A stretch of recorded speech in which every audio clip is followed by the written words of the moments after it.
I used to think merging lives meant merging dreams, not bank accounts. When Kyle and I got engaged, everyone said we were that couple. You know, the ones who post matching vacation photos, run together on weekends, talk about house hunting like it's foreplay. I was 31, a marketing manager with a small condo, a decent 401k, and the kind of independence that makes older relatives whisper, career woman, like it's a diagnosis. Kyle was 34, a systems engineer with calm eyes, reliable hands, and a way of speaking that made people trust him instantly. We met at a trivia night downtown. I beat him by 1 point, and he said he was honor-bound to buy me a drink. 2 years later, I was wearing a ring he designed himself, rose gold with a single oval diamond. He said it represented clarity and focus. I should have realized back then that everything with Kyle came with a metaphor and a condition. The first time he mentioned money, it sounded romantic. We were in my kitchen on a Sunday morning, pancakes half eaten, sunlight hitting the counter just right. He said, we should start a joint account for wedding stuff. I hesitated but nodded. Made sense. We both transferred a few thousand, nothing crazy. It felt like a symbolic gesture, like a pre-marriage handshake. But soon the idea expanded. Babe, he said one night while we were watching Netflix, it's inefficient to manage separate accounts when we're building a life together. Transparency is key. I laughed, thought he was half joking. He wasn't. He started talking about merging our finances completely. Savings, checking, even investments. It'll simplify taxes, he said. Plus, it shows trust. I remember stirring my tea and saying, trust doesn't mean surrender. He smiled like I was being cute, not serious. That smile, calm, patient, a little condescending, would become the warning sign I ignored too many times. When I bought my condo 3 years before meeting Kyle, it was the proudest moment of my adult life. 2 bedrooms, 1 bathroom, hardwood floors I installed myself after watching YouTube tutorials. My parents had rented their whole lives. Owning something with my name on the deed felt like rewriting family history. Kyle loved the place, or so I thought. After we got engaged, he started dropping comments like, once we're married, maybe we should put both names on the title, for fairness. Fairness. The word landed like a nail on glass. Why would I do that? I asked. He shrugged. Because it'll be our home. It already is. You live here. You don't pay rent. He chuckled, said, it's not about rent, it's about commitment. Commitment. Another word he weaponized so subtly, I almost didn't notice. It wasn't about building something new, it was about absorbing what I already built. Things escalated after a Sunday dinner at his parents' place, a sprawling house filled with beige furniture and unspoken expectations. His mother, Diane, served lasagna and advice like she was auditioning for a Hallmark movie. Emma, she said sweetly over dessert, I hope you're being smart about planning for your future. My sister lost everything when her husband died because his assets weren't jointly owned. I smiled politely. I have life insurance and a will. She tilted her head. But that's separate, dear. Marriage means sharing everything. Joy, burdens, finances. Kyle squeezed my knee under the table. When we got home, he said, Mom's right, You can't build a future on separate foundations. I told him, my foundation's fine. I just want to keep it steady. He frowned. So you don't trust me? That word again, like a trap disguised as a question. I told him it wasn't about trust, it was about boundaries. But boundaries, to Kyle, were just obstacles waiting to be worn down with patience. A week later, he brought home a binder labeled Financial Integration Plan. No joke. Color-coded tabs, spreadsheets, projected expenses. I almost laughed until I realized he was dead serious. He said, I stayed up till 2 making this, he proudly said. It outlines how we can consolidate everything by year end. Mortgage, accounts, assets, all under joint ownership. My throat tightened. Kyle, why are you doing this? He said, because, flipping to a tab titled Phase 2 Asset Realignment, I don't want secrets between us. My dad always said the best marriages have 1 heartbeat, 1 bank account. I stared at him. Your dad also left your mom for his accountant. He blinked, hurt flickering for a half second before turning into irritation. That's not fair, Emma. Neither is asking me to sign away my independence. His jaw clenched. You're blowing this out of proportion. I wanted to believe him, that maybe I was being paranoid. But the more I thought about it, the clearer it became. He wasn't asking for trust. He was asking for access. The night everything snapped, it wasn't loud. No yelling, no throne rings, just quiet sentences that broke something invisible. He came home late, loosened his tie, and said casually, I stopped by the bank today. They said you can add me to your mortgage pretty easily. My fork froze in midair. You did what? He shrugged. Just asked. I figured we might as well move forward. Without asking me first? It's just paperwork, Em. Why are you making it weird? I stood up, heart pounding. Because you're treating my life like a merger agreement. His tone hardened. You know what? Maybe I should have realized you're not ready for real partnership. If partnership means giving up what I've earned, then you're right. I'm not. He exhaled through his nose, slow and disappointed, the way someone reacts when they think they're the reasonable one. Then maybe we need to reconsider this engagement. I looked at him, the man I'd imagined a life with, and saw what I'd missed for 2 years. Not love, but strategy. Maybe we do, I said quietly.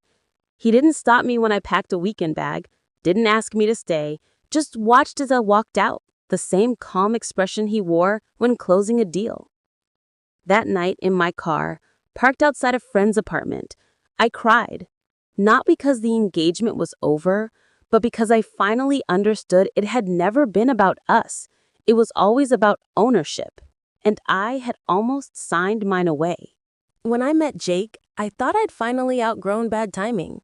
Every man before him had been either too young, too unsure, or too self-involved. Jake felt different, grounded, confident, the kind of man who said things like, I've got a plan for the next 5 years, and actually meant it. I was 29, a nurse in Philadelphia with student loans and too many night shifts. He was 32, worked in finance, and carried himself like he had a secret map to success. We met at a friend's rooftop party. He offered to refill my drink and started talking about market trends like they were romantic poetry. Normally, that would have bored me to death, but there was something about his certainty, like he'd already seen the future and it had my name in it. 6 months later, we were inseparable. By month 10, he moved into my apartment, temporarily, since his lease was up.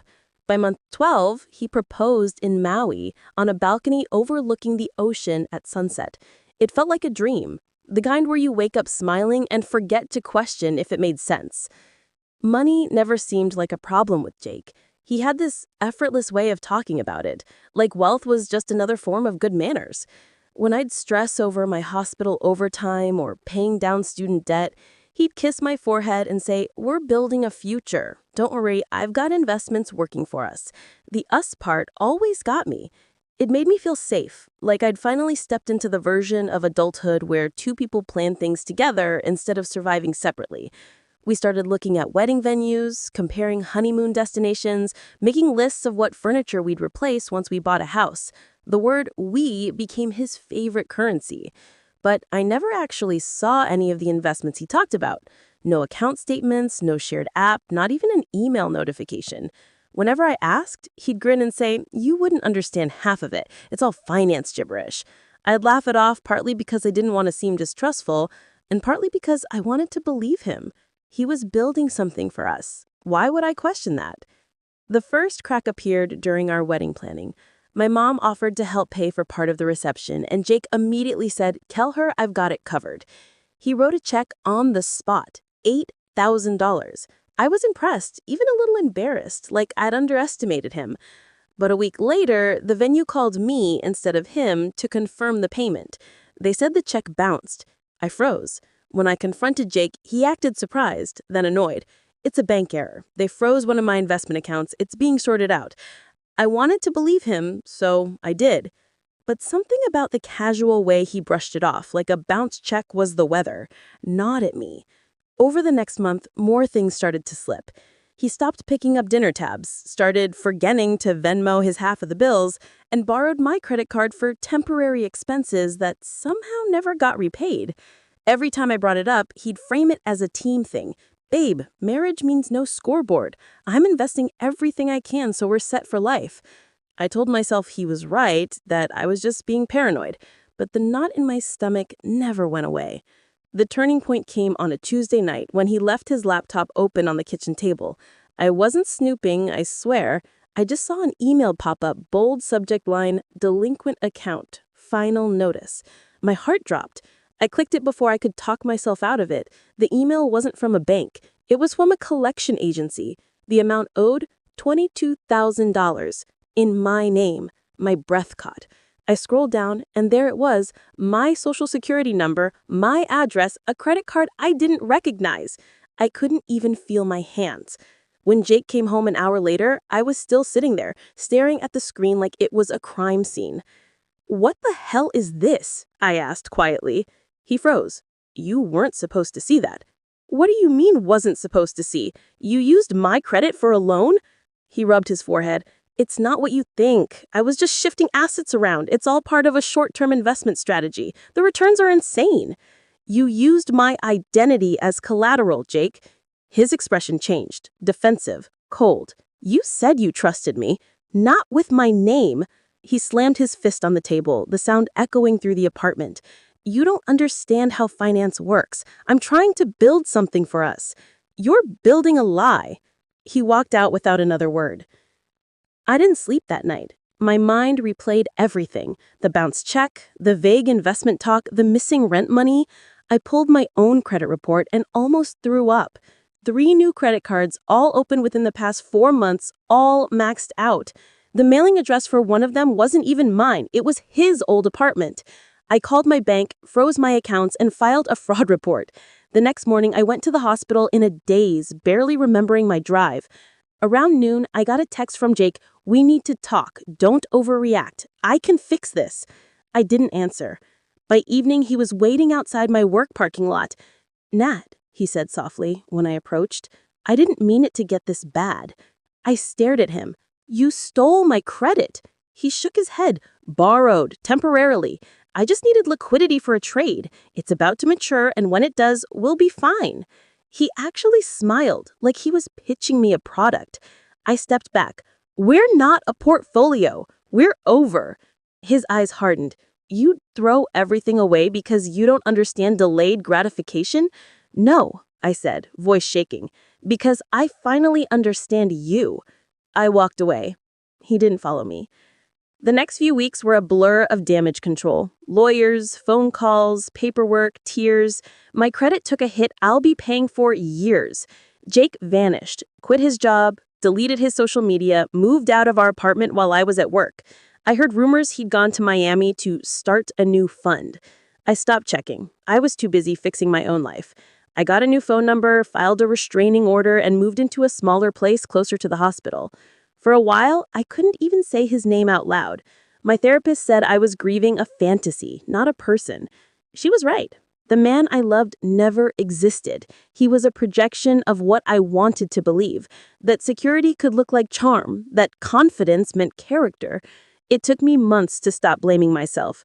I'd been raised to think trust was a virtue, not a vulnerability. I threw away the ring he'd given me, canceled the wedding, and on the day we were supposed to say I do, I took myself to dinner instead. I ordered champagne and toasted to the one investment that finally paid off, learning to bet on myself. Now, a year later, my credit is repaired, my savings are my own, and I've started mentoring other nurses about financial literacy. When people ask if I'm bitter, I smile and say, no, just smarter. Because love shouldn't feel like signing a contract you can't read. And the next time someone says, we're building a future, I'll make sure I know who's actually holding the blueprint. A year passed, and with every passing month, Jake's shadow faded a little more from my life. I built new routines, ones that didn't include waiting for text messages that never came or pretending that lives were plans. I picked up extra shifts at the hospital, finally cleared the last of the fraudulent debt, and even started a small side blog for nurses about financial independence. It began as therapy, typing late at night about credit recovery, scams, and emotional manipulation, but it somehow grew into something bigger. Within 6 months, I had thousands of followers, mostly women with stories like mine. Someone they loved had used their trust like a loan they never meant to repay. I called it Invested Hearts. A woman from Texas wrote, "You turned my shame into a checklist." Another wrote, "You helped me call the cops." That became my quiet revenge. Not bitterness, but usefulness, turning what broke me into a blueprint for survival. I didn't need closure from Jake anymore, or at least, that's what I told myself. It was a rainy Thursday in March when his name came back to life. I was at the hospital cafeteria, scrolling through my emails, half asleep on caffeine fumes, when a subject line froze me. Featured guest, Jake Donovan, the mind of a modern investor. The logo was for a popular business podcast, the kind that glamorizes self-made men. I clicked the link. The photo loaded slowly like a bad omen buffering. It was him. Same confident smirk, same cufflinks, even the same phrase he used to tell me every time he lied, building a future. My throat went dry. According to the episode blurb, Jake was now the founder of a venture capital firm in Miami, specializing in alternative asset innovation. The host described him as a visionary who turned adversity into empire. I laughed out loud in the middle of the cafeteria, a hollow sound that startled the nurse next to me. Adversity? He was the adversity. The podcast had a live stream link for that night's episode, complete with an audience Q&A. For the rest of the day, I couldn't think about anything else. Not the patients, not the schedules, not my blog. Just the idea of his voice, smooth as ever, floating through speakers and convincing the world that he was reborn. That night, I poured myself a glass of wine and tuned in. The moment I heard him speak, my skin crawled. The same calm rhythm, the same rehearsed pauses. "It's all about trust," he told the interviewer. "People think money is the foundation of success. It's not. Trust is. You build trust, you build wealth." I wanted to throw the glass. The irony was suffocating. Then the host said, "Jake, you've had your share of challenges. What's one lesson you've learned from failure?" He chuckled softly.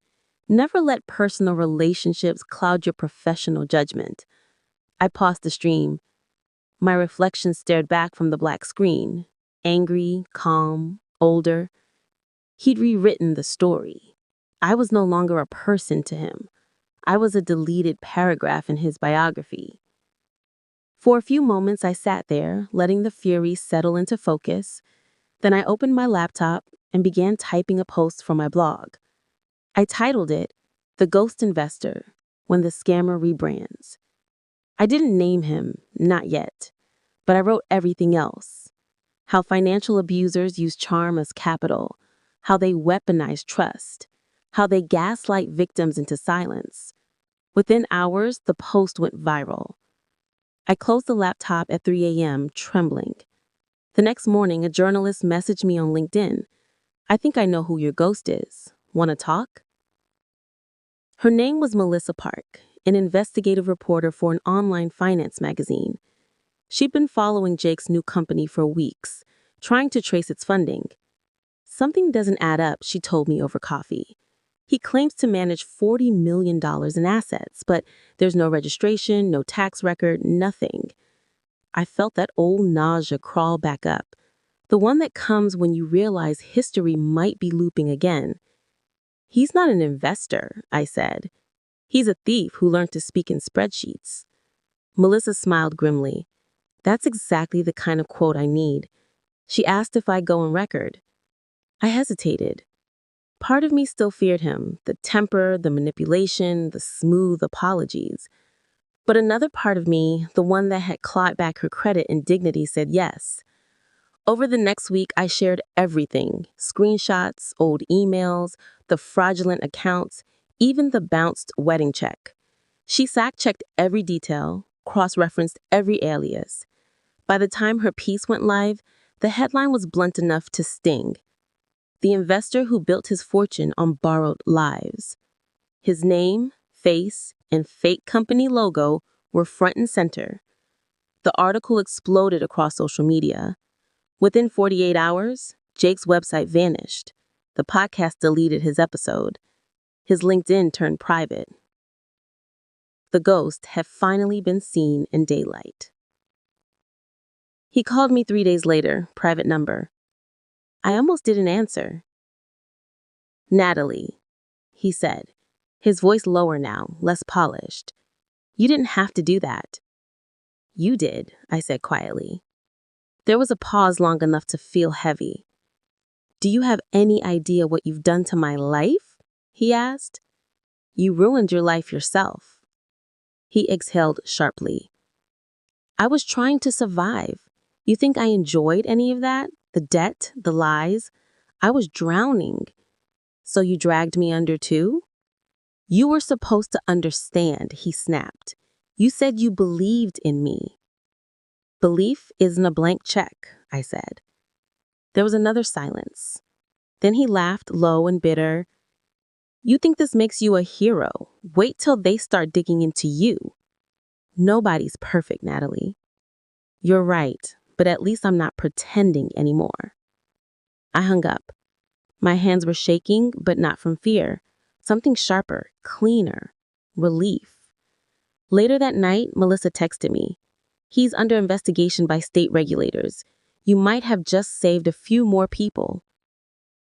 I stared at the message for a long time before replying. Good. Maybe now he'll finally understand what accountability feels like. A few months later, I stood at a conference podium in D.C., speaking to a room of women about financial boundaries. My talk was titled, When Trust Costs Too Much. I told them about the red flags I ignored, the vague answers, the untraceable money, the guilt disguised as love. The room was silent. When I finished, a woman in the front row stood up with tears in her eyes. You just told my story, she said. That moment broke something open inside me, a gentle kind of healing. I realized I'd been chasing closure when what I needed was purpose. After the talk, I walked outside into the evening air, phone buzzing with messages from strangers saying thank you. The city lights reflected off the Potomac like a sheet of glass. I thought of Jake, not with anger, not with longing, but with distance. He was a ghost who built his empire on borrowed light, and I had finally stopped mistaking that glow for warmth. That night before bed, I logged into my blog and changed its tagline to something new. We invest in ourselves first. Then I closed the laptop, turned off the lights, and slept without dreams for the first time in years. By the end of that summer, my life felt like it finally had a spine again. I'd spoken at 3 conferences, been interviewed twice, and Invested Hearts had grown into a genuine community. Women trading advice, legal resources, stories. Some were angry, others still healing, but all of them were awake now. I rented a small office above a coffee shop in downtown Philadelphia, just big enough for a desk, a couch, and a framed quote my therapist gave me. You are not what happened to you. You are what you choose to become. I looked at it every morning before logging in. Then, one Thursday, while sorting emails, I got one from an unfamiliar sender. SEC Herring, witness request. My stomach tightened. The message was official. Jake Donovan's company was under federal investigation for securities fraud, and they wanted me to testify. For a moment, all I could hear was my pulse. The same man who had once promised me a forever was now facing charges that could bury him for years. The irony wasn't lost on me. My first instinct was to decline, to stay out of it, to keep my peace intact. But then I remembered every woman who had written to me, every story that started with, I didn't think he'd do that to me. So I said yes, I would go. The hearing was in Washington, D.C., in a windowless federal building that smelled faintly of paper and burnt coffee. The fluorescent lights buzzed like angry thoughts. I wore a simple navy suit, tied my hair back, and kept my voice steady, even when my palms shook. Across the room sat Jake, in a gray suit that looked more like armor than clothing. He lost weight. His once polished confidence dimmed, but his eyes still had that calculating gleam. When the prosecutor asked me to describe my involvement, I took a deep breath and began from the beginning. How I met him, how the investment started, how the fraud crept in disguised as romance.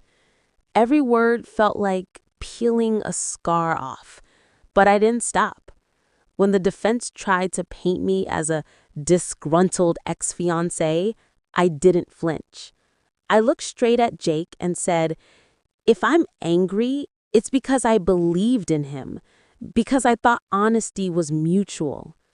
Something flickered in his expression then, not guilt, not remorse, but a crack in the performance, like a man realizing the audience no longer buys the show.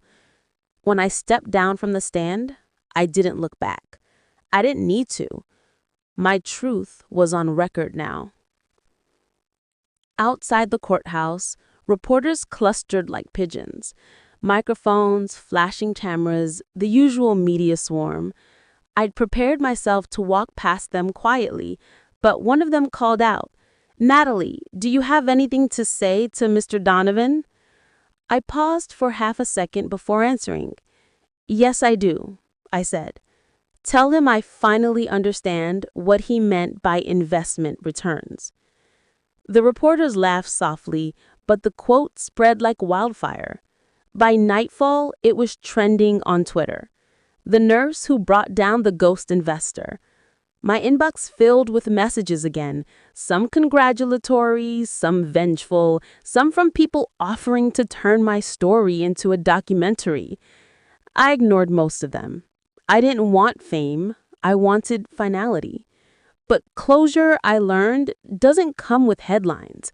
It comes quietly in the way your body exhales after years of holding in air. A week later, I drove to the beach alone. The same ocean where he had once proposed. This time, there were no diamonds, no promises, just me and the sound of the tide. I took the engagement ring out of my bag, the one I'd kept hidden in a drawer all this time, and threw it into the waves. The ocean swallowed it without ceremony. I stood there until the sun dipped below the water, feeling lighter than I had in years. When I got back to Philadelphia, I found a letter waiting at my office. No return address. The handwriting was familiar, too neat, too controlled. Jake. I almost threw it away, but curiosity got the better of me. The letter was short, just 2 paragraphs. He wrote that he was sorry for how things ended, that he never meant to hurt me, and that life had punished him enough. He said he'd pleaded guilty to some charges, that he'd spend a few years in prison, but planned to start over clean. At the bottom, he'd written, "You were right about one thing. I didn't know the value of what I had until I lost it." I sat there staring at it for a long time, unsure whether to laugh, cry, or shred it. In the end, I placed it in a folder labeled Past Due, the same way you file away an old bill you've already paid in full. There was no anger left, just a strange, distant pity, the kind you feel for someone still living inside their own lie. I realized then that forgiveness isn't about excusing someone, it's about refusing to let them rent space in your story anymore. Life, in its quiet way, began again. The blog turned into a small nonprofit foundation that helped victims of financial abuse rebuild credit and confidence. We partnered with therapists, lawyers, even a few banks willing to teach transparent lending. I gave workshops in colleges, warning young people about love and loans. And somewhere in the midst of all that, I met Daniel, a cybersecurity analyst who volunteered at one of our events.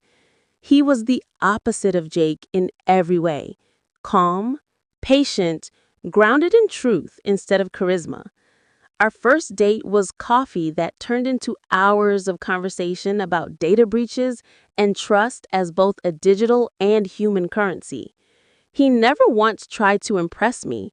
Instead, he listened, really listened when I talked about the past.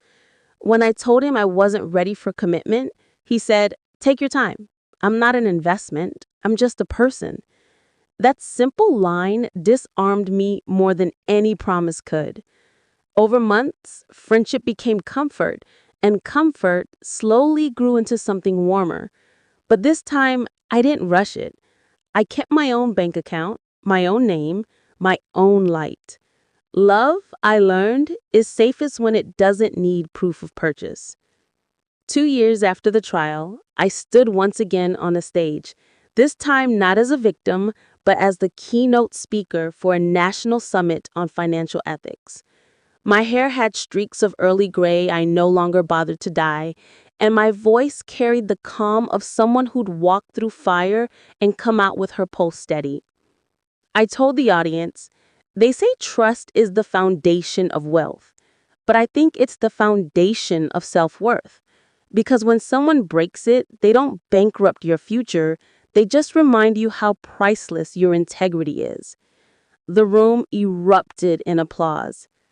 Afterward, as I stepped off the stage, Daniel met me at the edge with a quiet smile and handed me a small box. Inside was a silver keychain engraved with a single phrase: "You are the safest investment I ever made." I laughed, tears threatening, not because of the gift, but because of the irony. How something as small as honesty could feel richer than any fortune Jake ever promised. That night, back home, I sat by my window with a cup of tea, the city lights flickering below like a constellation of second chances. Somewhere out there, Jake was probably serving his sentence, calculating his next move, trying to rebuild. But I no longer needed to know. His chapter in my life had closed, cleanly and completely. I turned off the lamp, let the silence fill the room, and whispered to myself one last time: return on investment, peace.